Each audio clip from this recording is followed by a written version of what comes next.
कधीकधी काही गोष्टी आयुष्यात अनप्रेडिक्टेबल असतात, म्हणजे तुम्ही ज्याचा विचारही करू शकत नाही अशा गोष्टी आपल्या आयुष्यात होत असतात.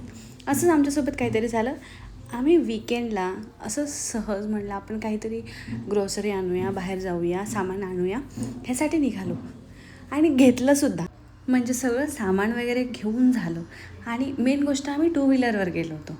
सगळं सामान घेऊन झाल्यावर एकदम म्हणजे जाताना क्लिअर वातावरण होतं आणि रिटर्न येताना अचानक एवढं आभाळ आलं की असं वाटलं की आता खूप जोरदार पाऊस होणार. म्हणजे अपेक्षाच नव्हती की असा पाऊस वगैरे होऊ शकतो. आणि आम्ही घाईघाई निघालो. म्हणजे आम्ही म्हटलं की कसं तरी लवकर घरी जाऊया, म्हणजे प्रिशा भिजणार नाही. आम्हाला दोघांना काही एवढा इश्यू नाही, पण लहान आहे ना प्रिशा, त्याच्यामुळे मग ती भिजली नाही पाहिजे यासाठी आम्ही लवकर लवकर तिथून निघायचं ठरवलं. आणि बाहेर गेल्यावर मी तुम्हाला दाखवते ना, वातावरण खरंच असं झालं होतं. दिसायला चांगलं वाटतं सगळं, म्हणजे आपल्याला अनुभव चांगला वाटतो, हवा छान लागते, सगळं व्यवस्थित वाटतं. पण फक्त एकच भीती असते की भिजल्यावर प्रिशाला सर्दी वगैरे नको व्हायला, कारण त्याने खूप लहान मुलांना त्रास होतो. मग तुम्हाला बघा वातावरण पण दाखवते मी. आणि चांगलं वाटतं आहे खरंच, म्हणजे असं वाटतं की बाहेर आल्याचा काहीतरी फायदा झाला. पण मग पाऊस यायच्या आत आम्ही लवकर लवकर गेलो.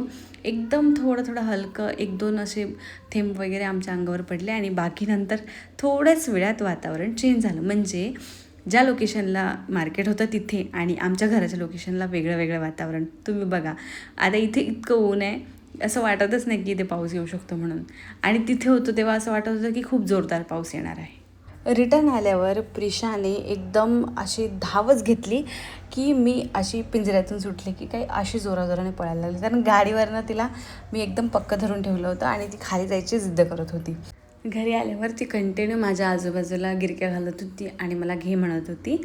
थोड्या वेळापुरतंच हां. त्याच्यानंतर तिची आत्तू आली आणि तिची आत्तू आल्यावर ती आम्हाला दोघांना विसरून गेली. म्हणजे तिला मम्मी नको होती आणि तिला पप्पा पण नको होते, फक्त आत्तूसोबत खेळत होती.